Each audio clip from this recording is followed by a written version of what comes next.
कासगंज गांव में सरपंच के घर पर शादी थी। झुमरी भी वहीं शादी देखने गई थी। फिर देर रात घर पहुंचती है तो अपने पति से कहती है, अरे आप सोए नहीं अभी तक।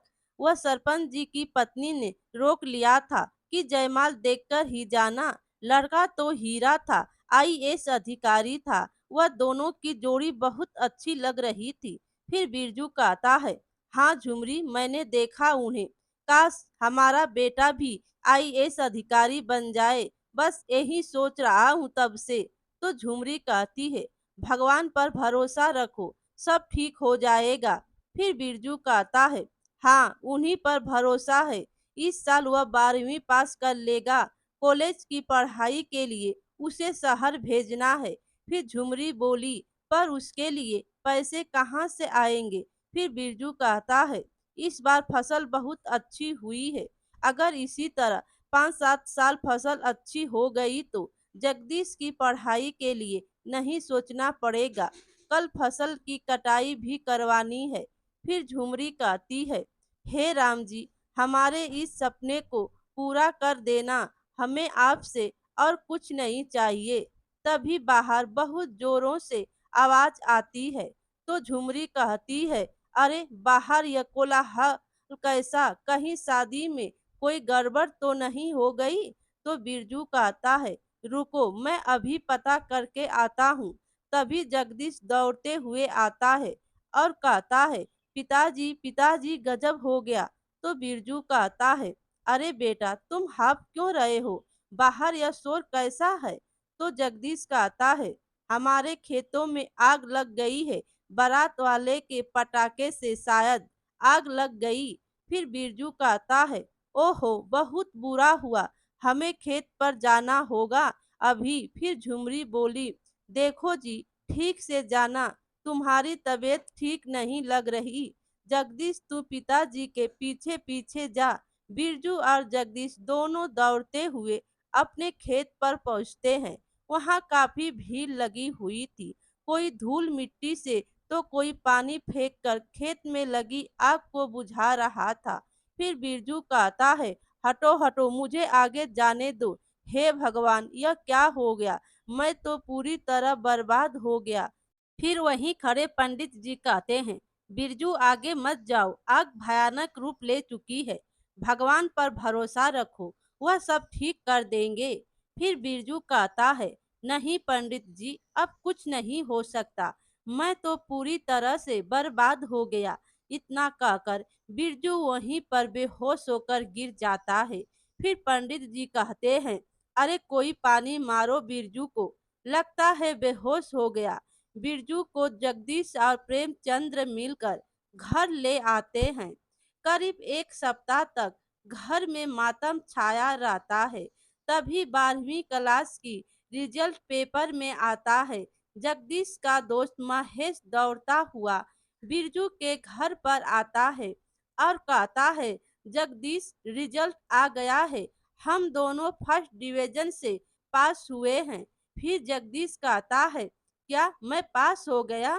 फिर जगदीश अपने पिताजी के पास जाता है और कहता है, पिताजी मैं फर्स्ट डिवीजन से पास हूँ, जुग जुग जियो बेटा, भगवान सदा तुम पर कृपया बनाए रखे।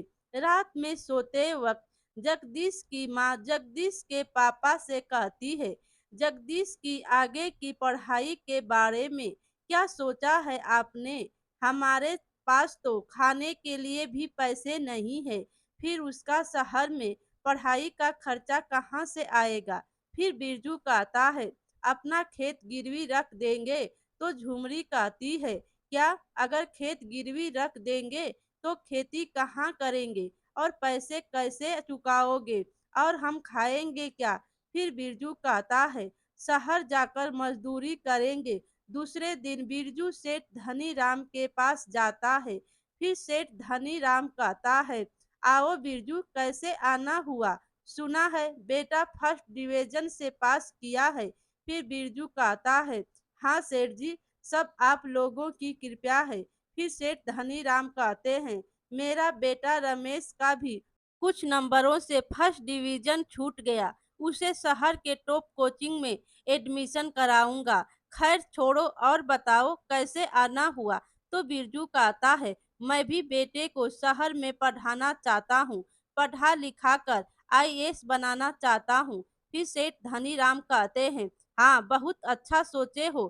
फिर बिरजू कहता है, आपसे तो मेरी माली हालत छिपी नहीं है, इसीलिए मुझे 5 लाख रुपए की जरूरत है। आप चाहें तो मेरा खेत गिरवी रख दे। दरवाजे के पीछे से दोनों की बातें सुन रही सेठ धनीराम की पत्नी लीलावती सेठ को बुलाती है, रमेश के पापा जरा अंदर तो आना। फिर सेठ धनीराम अंदर जाते हैं और कहते हैं, क्या कह रही हो भाग्यवान। तो लीलावती कहती है, यह तो बिरजू है ना, इसकी यह औकात कि यह हमारी बराबरी करे, शहर में बेटे को पढ़ाकर आईएएस अधिकारी बनाएगा, इसे पैसे नहीं देना। तो सेठ धनीराम कहते हैं, ऐसा करता हूँ कि इसे इतना सूद बोल देता हूँ कि यह चला जाएगा।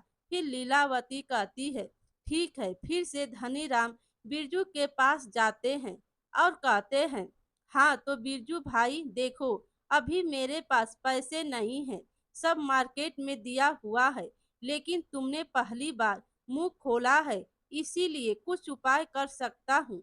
फिर बिरजू कहता है, सेठ जी कोई भी उपाय कीजिए, पर पैसे मुझे चाहिए।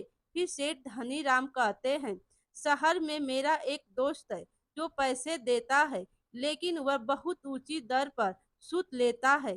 फिर बिरजू कहता है, हाँ मुझे सब मंजूर है। तो सेठ धनीराम कहते हैं, तो ठीक है, कल आकर पैसे ले जाना। अच्छा। धनीराम 1 साल का सूद काट कर 3 लाख रुपए बिरजू के हाथ में दे देता है। जगदीश और रमेश एक ही कॉलेज में पढ़ते हैं और एक ही कोचिंग में पढ़ते हैं, और देखते देखते 3 साल बीत जाते हैं। सूद समय पर ना दे पाने के कारण बिरजू का घर और खेत सेठ धनीराम के हो जाते हैं। फिर बिरजू कहता है, चलो झुमरी दिल्ली चलते हैं, यह दिन ही देखना बाकी रह गया था, पुरखों की जमीन भी अब पास नहीं रही। फिर झुमरी कहती है, कहाँ जाओगे, जब से शादी हुई है मैं आपको शहर जाते तो ना देखा। फिर बिरजू कहता है, यह दिन भी तो नहीं देखा था, अब तो भगवान के सहारे ही जी रहे हैं।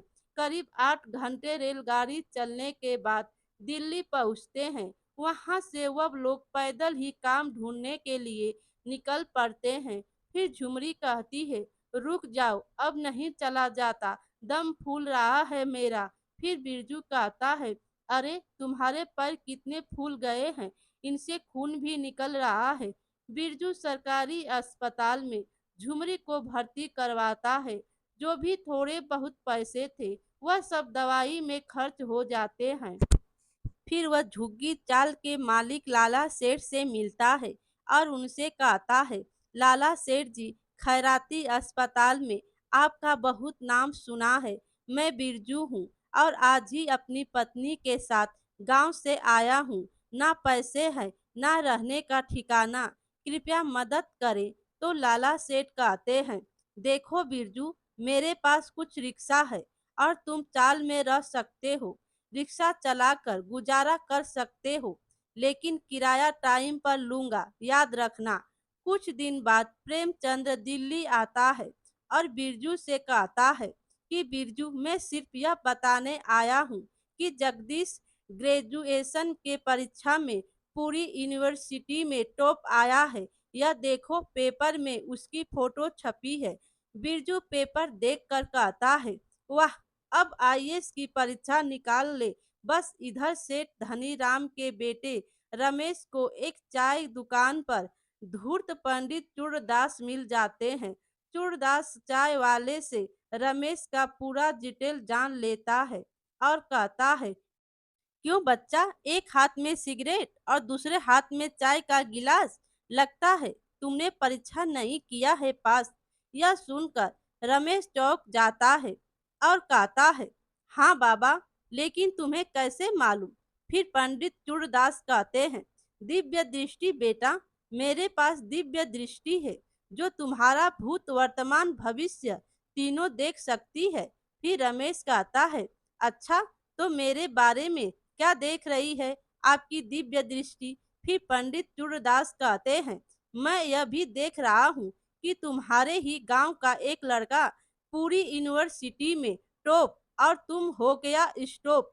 तुम्हें सता रहा है बाप का डर, जी कर रहा कि जाए मर। फिर रमेश कहता है, बाबा आप तो अंतर्यामी हो, मुझे बचा लो, आप मुझे पापा से बचा लो, आप जितना कहोगे उतना रुपए दूंगा। फिर बाबा चूड़दास कहते हैं, ठीक है, लेकिन इसके लिए तुम्हें अपने घर परिवार के बारे में हर छोटी बड़ी चीज मुझे बतानी होगी। फिर रमेश कहता है, ठीक है, मैं A to Z बताऊंगा, पापा की डांट से बचा लो बस।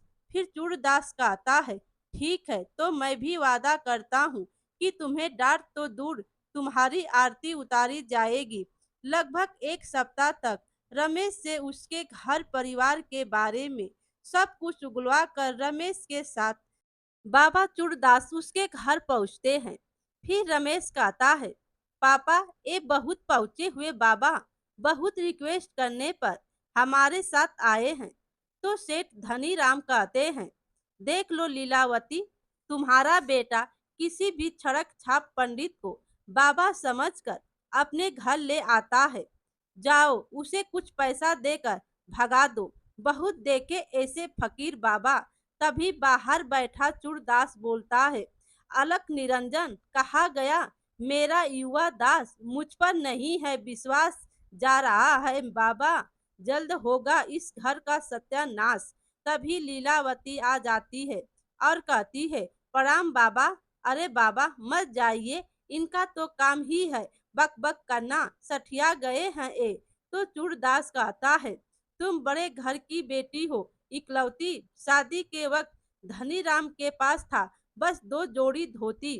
तुम्हारे पिता का देखता था एक कारोबार, उन्हें जेल जाने से बचाया था कई बार। फिर लीलावती कहती है, महाराज आप तो सर्वज्ञानी हैं, अंदर चलिए न महाराज, कुछ खा पी लीजिए, तब उपाय बताइएगा विपत्ति से निकलने का। फिर चूड़दास कहता है, नहीं बालिके, बाबा का हुआ है यहाँ अपमान, तेरा पति उड़ाया है मेरी खिल्ली। हाल ही में गया था जब दिल्ली, तो इसकी गाड़ी से मर गई थी काली बिल्ली। इतना सुनते ही धनी राम घबरा जाता है और बाबा के चरणों में गिर पड़ता है। बाबा आप मुझे माफ कर दो, मुझसे गलती हो गई, मैं आपको नहीं पहचान पाया, क्षमा कर दो बाबा। फिर चूड़दास कहता है, उठो भक्त, क्या तेरा क्या मेरा, जहाँ जागा वही सवेरा। तुम लोगों पर है साढ़े साती करना होगा दान एक हाथी, तब जाकर मिटेगा घर से कलेश और तेरा बेटा बनेगा आईएएस। फिर धनी राम कहता है, एक हाथी की कीमत 40 लाख रुपए होती है बाबा, कोई कम का उपाय बताओ। फिर लीलावती कहती है, नहीं बाबा आप तो उपाय बताओ, यह तो सठिया गए हैं, बेटा आईएएस बनेगा तो करोड़ मिलेंगे दहेज में, यह नहीं समझ आ रहा इन्हें। फिर चूड़दास कहता है, ठीक है बालिका। फिर बाबा यज्ञ करने बैठ जाते हैं। आग में लाल मिर्च जलाकर मंत्र बोलता है, ओम में तुम थाम सभी कलेश को कर दे तू, थाम भूत प्रेत का हो तला, कोई न करे तक झाक, काटा आलू निकले 4 भाग, घर के चारों कोने में रख दो लाल कपड़ों में बांध चूड़ दास। 30 लाख रुपए लेकर चंपत हो जाता है। एक साल बीत जाता है। सेठ को व्यापार में 2 करोड़ का नुकसान हो जाता है। जमीन मकान सब गिरवी रख जाता है। उधर बिरजू दिल्ली जाकर रिक्शा चलाने लगता है। जगदीश भी आईएएस का इंटरव्यू देने के लिए दिल्ली गया होता है।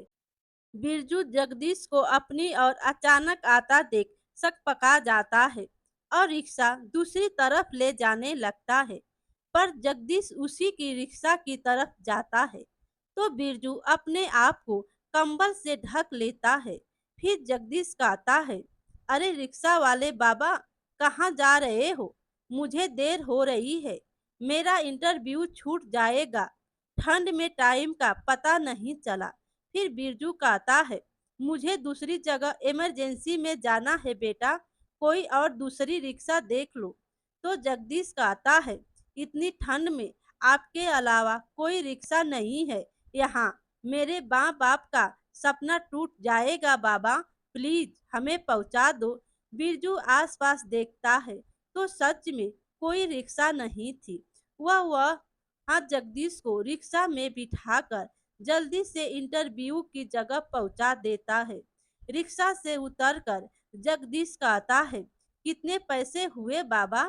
फिर बिरजू कहता है, जाओ बेटा पहले इंटरव्यू दो, तुम मेरे बेटे जैसे ही तो हो। जगदीश कहता है, नहीं नहीं बाबा, आपकी सोच को मेरा सलाम है, लेकिन मेहनत के पैसे तो लेने पड़ेंगे ना। तभी अचानक हवा के कारण बिरजू के मुंह से कंबल हट जाता है। फिर जगदीश कहता है, अरे पिताजी आप? फिर बिरजू कहता है, बेटा यह सब बाद में पूछना, यह बड़ी लंबी कहानी है। पहले इंटरव्यू देकर आओ, मैं यहीं पर तुम्हें मिलूंगा। इंटरव्यू के बाद जगदीश पिताजी के पास एक झुग्गी झोपड़ी में पहुंचता है। धिकार है मुझ पर, मैं आपकी खून पसीने की कमाई से ऐश के साथ पढ़ रहा था, अब मैं भी यहीं पर रहूंगा। फिर पूछता है, माँ कहाँ है? तो बिरजू कहता है, वो कचरा चुगने गई होगी, आती ही होगी बेटा थोड़ी देर में। झुमरी एक बोरे में रद्दी कूड़े कचरे लिए पहुंचती है। माँ को फटे हाल में देखकर जगदीश रोने लगता है। फिर झुमरी कहती है, तो क्यों रोता है मेरे लाल? मत रो। फिर जगदीश कहता है, तुम लोगों का क्या हाल हो गया है? पिताजी कल से मैं रिक्शा चलाऊंगा, वैसे भी रिजल्ट एक महीने बाद आएगा। जगदीश का अगले महीने रिजल्ट आता है। जगदीश रिक्शा साइड पर लगाकर न्यूज़पेपर खरीदता है और देखता है कि उसका सिलेक्शन हो चुका है। फिर पिताजी के पास पहुंचकर कहता है, पिताजी मेरा सिलेक्शन हो गया। माँ अब तुम्हें कचरा बीनने की कोई जरूरत नहीं है।